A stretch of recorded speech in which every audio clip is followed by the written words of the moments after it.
and welcome to Round Robin. I'm your host, Robin McCormick with the City of Hampton. And today we are going to talk to some folks who've done some historical research around the events of 1619 and the arrival of the first Africans. My guests are from the History Museum, Beth Austin and Lucy Cochran. Welcome. Thanks for having us. Thanks for having us. You know, this is really interesting, and so many people grew up with the understanding that the arrival of those first two ships was at Jamestown. And now Hampton is laying claim to that, and the history, is it on our side, Beth? I mean, you spent a lot of time doing this research. I've still heard people saying Jamestown was the place that the ships came aground and unloaded their cargo. What do you think is the truth? Well, I'm not sure that controversy is ever really going to be laid to rest. There's very little information in the historic documents. They're pretty vague about what actually happened at Point Comfort versus at Jamestown. They don't say where the Africans first came off the ship. However, we do know that they did land at Point Comfort, the ship did, and there's no reason to think that they didn't get off the ship here. But of course, you know, here in Hampton, we're always going to say that it was here in Hampton, and in Jamestown, they're going to say the same thing. So it's really, you know, it's a mystery that, you know, unless some new historic document miraculously is discovered, we're just never really going to know. There's a strong case to be made for Hampton, however. So what do we know? The ships, there were two ships. Mm-hmm. The first, I'm going to let you tell it because I'm going to get it mixed up. Yeah, so the first ship to arrive was the White Lion, and it arrived about the end of the month of August, 1619. And we know that it had between 20 and 30 enslaved Africans on board. And we also know that those enslaved Africans were traded for supplies. And again, the record doesn't say where that trade took place. It's totally, you know, it seems likely that they at least came off the ship here, but whether that trade actually took place at Jamestown, we don't know. Because the ship was pretty desperate for supplies by the time it got here, which I think would lead you to believe there was at least some trading going on here. Oh, yeah. And we just don't know whether the stores, the supplies that were actually traded were here. The trade was made with the colony of Virginia, and the trade was made with the two leading colonial officials, the governor and the Cape merchant, who was the colony's trade agent, essentially. So wherever it happened, it was an official act by the colony. It was an officially sanctioned activity. It wasn't just a ship pulling in and then you know, having a conversation with somebody on shore, like just a settler. Yeah, it was not an individual trade. It was a trade by the colony. So the second ship that arrived was the Treasurer, and it arrived 3 or 4 days after the White Lion. Again, we don't know the exact date. The Treasurer is a bit more. The Treasurer's story is fascinating and a bit more complicated because it was involved in a piracy scandal that had engulfed the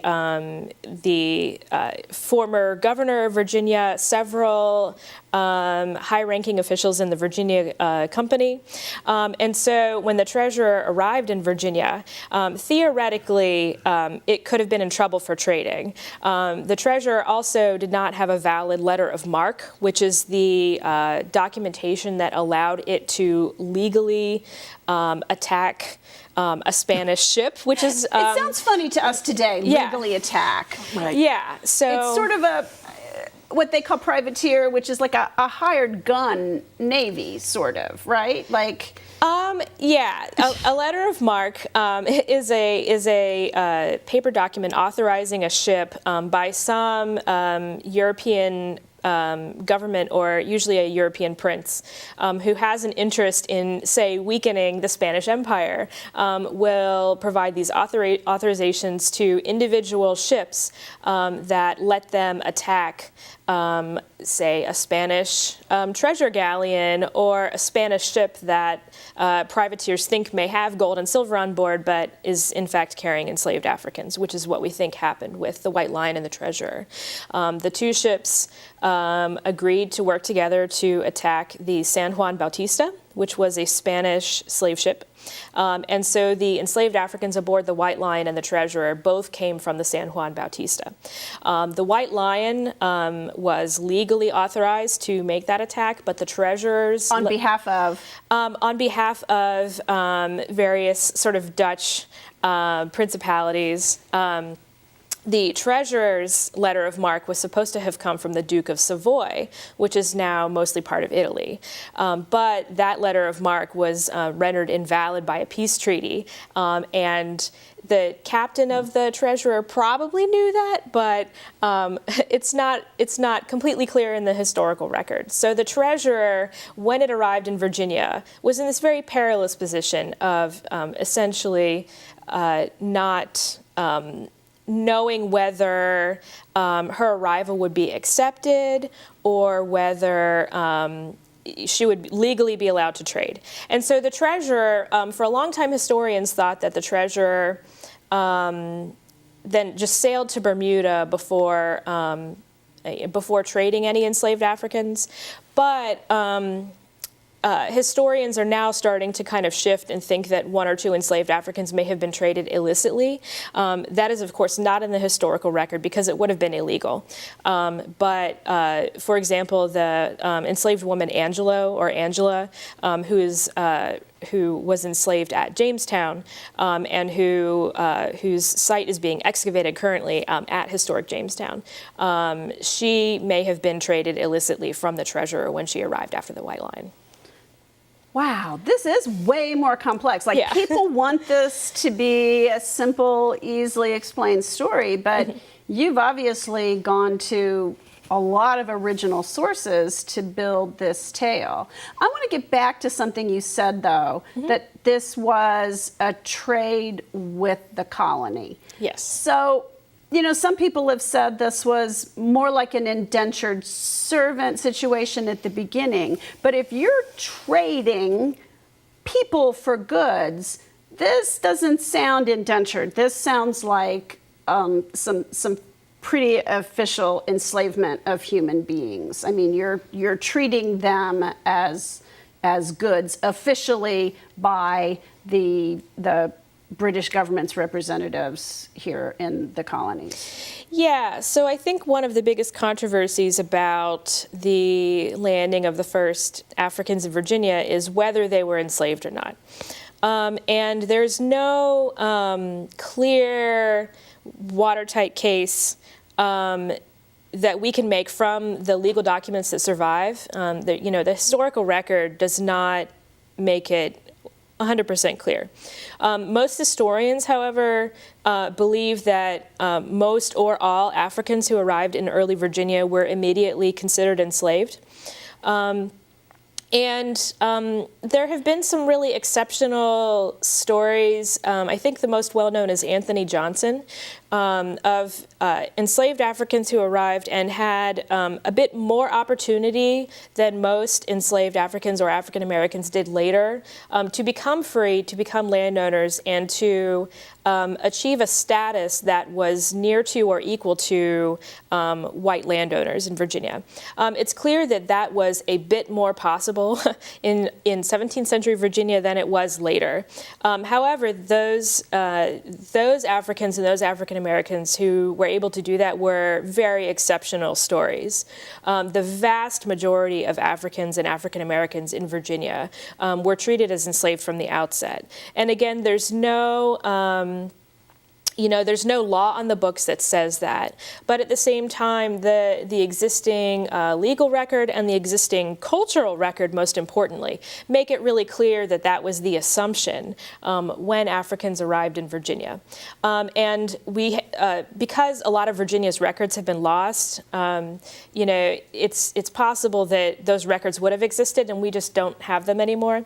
What is clear, however, is that slavery was a familiar institution in the English Empire, even before Africans were brought to Virginia. English privateers were trading in slaves, were deliberately raiding slaves from Spanish colonies and Spanish ships for at least 50 years before Virginia was founded. And this was happening where? In Barbados and the islands? I mean, what kinds of? Yeah, so that's happening in the Caribbean and present-day Mexico. A lot of those attacks on Spanish slave ships and Spanish colonies to raid and steal enslaved people. Those are happening in the more densely developed parts of the Spanish Empire in Central and South America. And so it is a European practice in colonized places that obviously has carried over into British, if, you know, and it wasn't the first. Everybody knows about it. I mean, you know, they don't have the internet, but yeah, people in power know what's going on, and it's... Yeah, people in power know what's going on. People who are traveling around the English Atlantic are going to be aware of what's going on in the Spanish Atlantic. The English is very much trying to catch up with the success of Spain's colonial ventures, and so an important way they're going to do that is to copy a lot of the Spanish model. They're going to use coerced labor, especially enslaved labor, to extract natural resources, and that's how England is going to become wealthy, you know, as wealthy as Spain.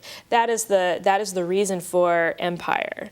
So the other reason that we kind of know that Africans were treated as enslaved when they got here is that not long after they arrive in Virginia, enslaved Africans are also present in Bermuda and in Caribbean colonies that are controlled by England, and even when New England is founded. As soon as Africans are present in those locations, it is clear from the historical record that those Africans were treated as enslaved. And there's no reason to think that Virginia would have been an exception to that pattern. Gotcha. Mm-hmm. Why is all this important? Like, you spent a lot of time doing this research. Maybe I turn to Lucy for the big picture on this. Why is this important? And why is the Hampton History Museum doing this research in the first place? Well, that's really our job. And we're fortunate to have experts that can, you know, historians like Beth that really have this ability, that looked at all the historic research. I mean, we're certainly looking at what other historians have done, but also looking at original source material from all over the world. I mean, she was translating Spanish documents. Oh, so, wow. You know, the issue of why we should care is really, this is one of the most pivotal moments in American history. And when these Africans first arrived, it was the beginning of an institution that would affect us, and does still affect us, slavery. And, you know, history is messy. I'm, of course, not a historian, so I'm speaking as a layman, but that's the way you have to look at it. Not everything was documented back then. And they're always going to be, as Beth said, you know, we may never resolve this in everyone's mind, what happened, what didn't happen, how they were treated. But we know that they were brought against their will. We know they were traded. They arrived. What did they look like when they arrived? There's descriptions, right, of what the Africans were in shackles, or is that later? No, there's actually no description. Really? Yeah. See, it the just things says, I think I know. Yeah, we actually really know very little. We know about how many there were. We don't even know an exact number. We don't know.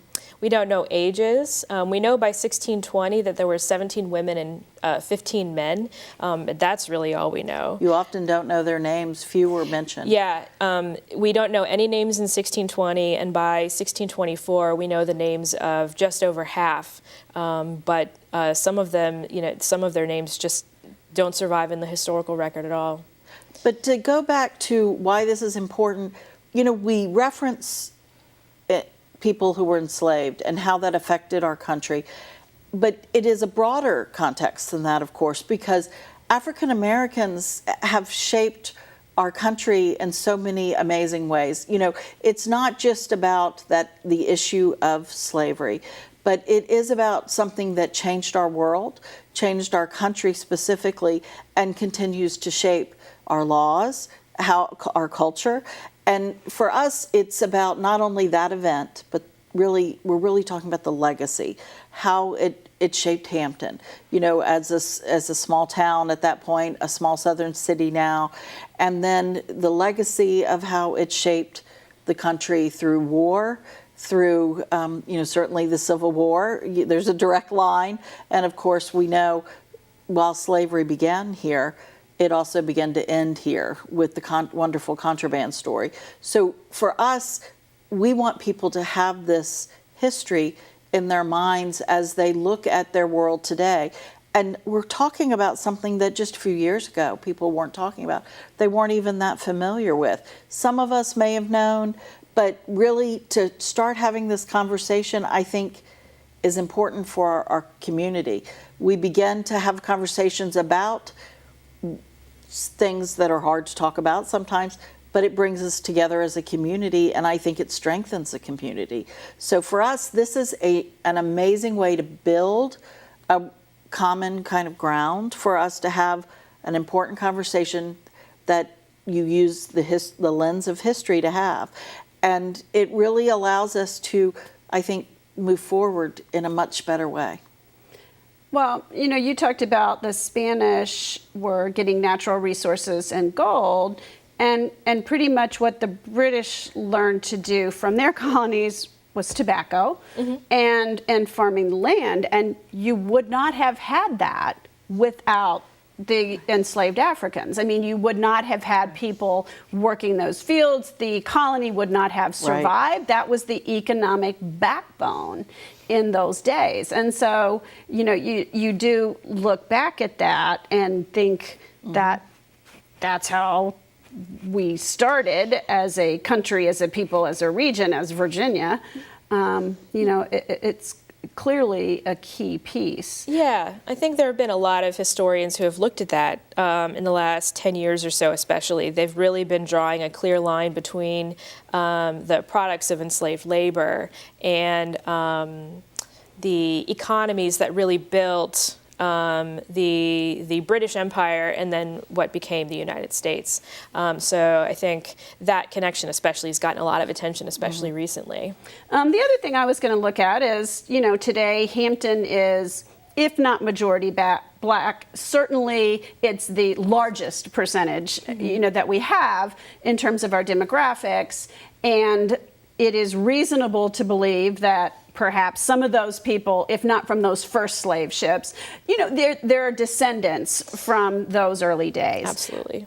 You've also done the research that looked at the likelihood of where they came from. And one's heritage is important. So where did, as far as you could determine, where did the Africans from those first two ships, where did they come from? What's their background? So the San Juan Bautista was one of several dozen slave ships that left the colony of Angola, which was a Portuguese colony in West Central Africa, between 1618 and 1620. And the Portuguese at that time were leading raids into the kingdom of Ndongo, which is just to the interior of the Portuguese colony of Angola. And they were doing that because they were starting to expand their colonial footprint and conquer those areas. But they also wanted to extract a lot of slaves. And it's clear that one of the primary goals of those raids were to extract enslaved Africans to Spanish colonies. And then also make it easier to expand their footprint because you've gotten rid of the people who used to be there. Yeah, and it really destabilizes the population that is there as well. So the Kingdom of Ndongo was actually a really culturally rich, really powerful, very urbanized society before the Portuguese started gutting it, essentially. It had a really large urban center, Cabasa, and that urban center was surrounded by small sort of the way we would think about today is kind of suburban farms. So there's a lot of really rich agriculture going on, but those farms are they're not really large plantations. They're not really large uninhabited areas. It's a very urban and suburban society. And so a lot of the enslaved Africans that were captured by the Portuguese and their allies were from those urban areas, especially because the main Portuguese attack was on the city of Cabasa.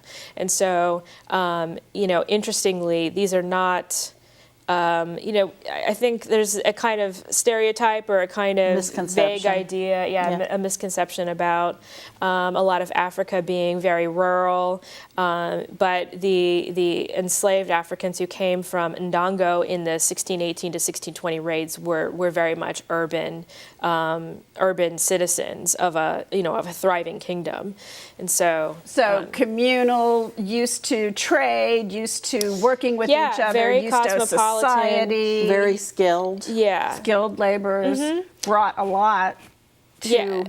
Yeah, and interestingly, they also, unlike a lot of other, especially later populations of enslaved Africans who were brought to the Americas, these are people who have come from a pretty specific geographic area, so they share a common identity and a common language and a common culture, which is, that is sort of a somewhat unique experience in the story of African American enslavement, and it's really clear that they maintained that identity. Even their descendants had, they kind of saw themselves as Angolans, and because they shared that common West Central African identity. Interesting. And I think this is a perfect example. All this work Beth did, it really shows that history can really change our perception of our past. And it is so much more rich. I mean, if you think about the detail and about just the ships themselves and the piracy and the privateer, I mean, that's a fascinating story. And we need to realize that that's important because it did shape who we are. It shapes also how we think about who we are. And I think this really indicates the importance, as we say at the History Museum right downtown, is that it really is an important thing for us to look at now and use when we have conversations about this kind of thing, but also how we move forward as a community. All right. Well, thank you. Is there anything you want to add that I haven't asked you about before we close? I don't think so. Okay. Thank you. Thank you. And thank you for watching. I know this is a complex topic, and this year in Hampton, as we commemorate the 400th anniversary of the arrival of these first Africans, we will be delving into this throughout the year as we build to a lot of events in August, but spend a lot of time talking about what happened and how it shaped who we are today in Hampton, in Virginia, in the United States, because this is clearly an important moment in our past that we need to understand in order to understand who we are today. Thank you for watching.